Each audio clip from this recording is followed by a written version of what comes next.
I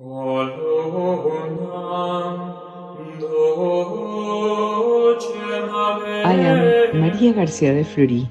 The designation of November 1st as All Saints' Day was established by Pope Gregory III when he dedicated an oratory in the original St. Peter's Basilica in honor of All Saints. This date became the official date for the celebration of the Feast of All Saints in Rome.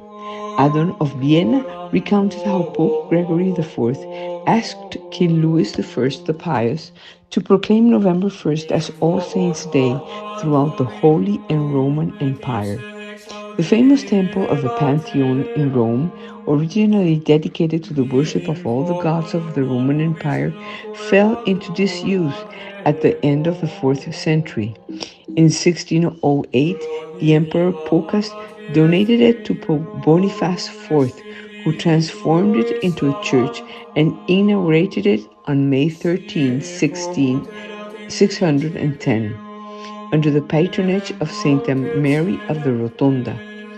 Then Pope Gregory IV transferred a large number of bodies of martyrs from the catacombs and reconstructed the church on November 1st of the year 835, calling it Santa Maria of the Martyrs. It is that day in which the first mention of the date appears as to say a memory of many martyrs.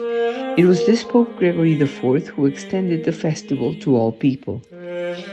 Saints are people from the past whom Catholics can look up for encouragement and inspiration. These champions of the faith are examples of what it means to serve and follow Christ. Many of even the most legendary school saints were ordinary humans like any other person that. They had families, friends, wishes, aspirations. However, they chose to serve humanity by sharing the good news of Jesus above all else. There are many Catholics saint to learn from. Catholics do not worship saints, but saints are near and dear to Catholic hearts.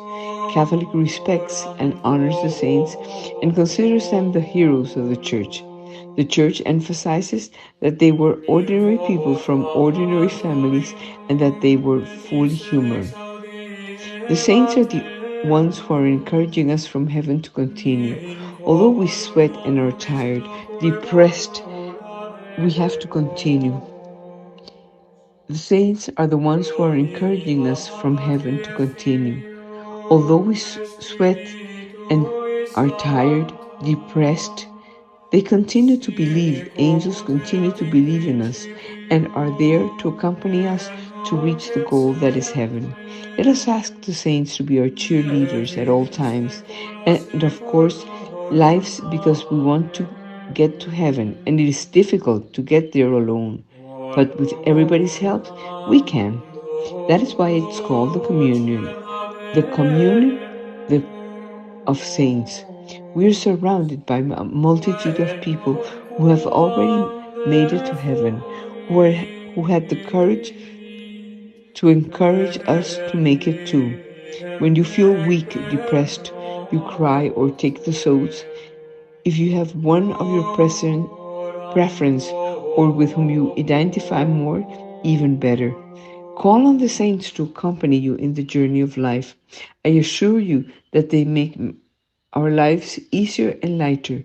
Remember that the saints are the great winners of life.